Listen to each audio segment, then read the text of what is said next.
You ever see one of those deals? A multi-billion-dollar merger that looks absolutely perfect on paper, a total match made in corporate heaven, and then poof, it just collapses? It's not because the math was wrong, it's because the story was wrong. Today, we're going to dig into why even the most airtight strategies can walk straight into a hidden wall they never saw coming. And that quote, right there, that is the heart of the problem. It sums up exactly why so many brilliant, expensive strategies just completely fail before they even get off the ground. See, it's not about how good your plan is. It's about whether the world will actually let you do it. All right, so here's how we're going to break this down. First, we'll look at a real-world case of a perfect deal that just died. Then we'll define the regulatory trap that it fell into. After that, I'm going to give you a 5-question test to help you avoid it. Then we'll talk about how to flip the script by becoming a national champion. And finally, we'll cover the super important art of the disciplined exit. Okay, so let's set the scene. The year is 2016, and two absolute giants of the industrial world, Honeywell and United Technologies, are talking about a mega merger. I mean, this was supposed to be a deal that would reshape the entire industry. And from a business school perspective, this thing was a work of art. The spreadsheets were singing. They were promising huge cost savings. The two companies' product lines fit together like perfect puzzle pieces. Aerospace, building systems, you name it. The end goal? Create this massive, unbeatable global powerhouse. If you were a shareholder, you were looking at this and thinking, wow, this is a total no-brainer. So what gives? If the logic was so solid, why was this deal basically dead on arrival? Well, the answer wasn't hidden in the financial models. It was in the one thing the dealmakers treated as just another little hurdle, when it was actually a 10-foot-tall brick wall. And that brings us to the main event, what we call the regulatory trap.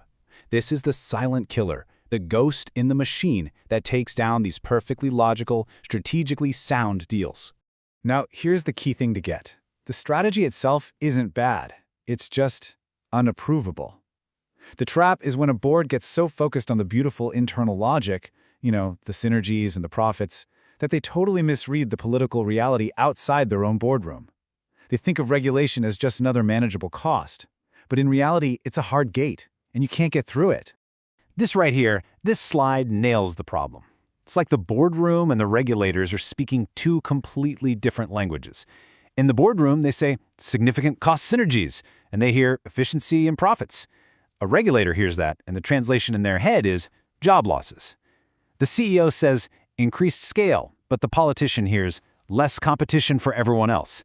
It's a total failure to understand that your words mean something completely different to the people who hold the keys. And this, right here, is the fatal mistake. That permission to operate isn't just another line item in your budget for lawyer fees. No, it's the fundamental make-or-break constraint on your entire strategy. If you don't have it, your perfect plan is, frankly, worthless. Okay, so how do you not fall into this trap? Well, you need a toolkit, right? A sort of credibility checklist to stress test your big idea against the harsh light of day before you ever announce it to the world. And this isn't about testing your Excel models. No, this is about testing your deal's ability to take a punch. A whole series of punches from regulators and politicians. It's a survival test. So let's run through these, because these 5 questions force you to get real fast. 1. What are the regulators going to make you sell off?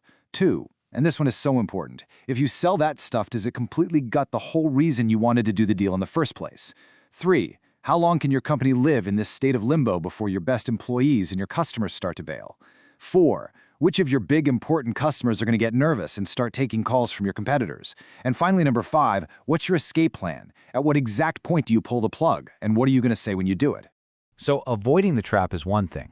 That's defense. But the real pros? They do something else. They don't just defend their deal. They go on offense. They completely flip the narrative on its head. This is what's called regulatory inversion. You stop talking about how the deal is good for your company, and you start talking about why it's necessary for the country. The whole conversation shifts away from internal stuff like profit margins and towards external things like global competition and national security. You're basically aligning your corporate goals with the national interest. And this is the pivot in a nutshell. Are you a consolidator, the big bad company that squeezes suppliers and kills competition at home? Or are you a national champion, a national asset, a shield that's strong enough to go toe-to-toe with foreign state-backed giants? The first one gets blocked. The second one, while the second one often gets the green light. So if you remember one thing, remember this. Get the words cost synergies out of your public vocabulary. To a regulator, that's just code for firing people. Instead, you frame your deal as a fortress, a necessary move to protect the entire country's industrial strength from outside threats. All right, we've made it to the last piece of the puzzle. And honestly, this might be the most critical part. It's not about winning no matter what. It's about having the discipline to know exactly when it's time to walk away. A walkaway trigger is not a sign of failure. It's the ultimate sign of discipline. It's a pre-planned kill switch that you build into the process before you even announce the deal. Its job is to protect your company from a deal that turns toxic and just slowly bleeds out during a long, painful review.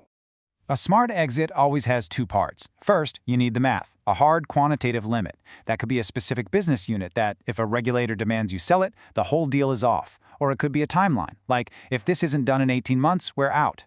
Second, you need the story, a narrative exit. You have to have a script pre-written so that when you pull the plug, you control the message. You frame it as a smart, prudent choice to protect value, not a failure. And that really leaves us with the final question that every single board needs to answer for themselves. Is your job to win the deal at all costs, even if it becomes a hollow victory? Or is your real job to protect the very value that the deal was supposed to create in the first place? The answer to that question is everything.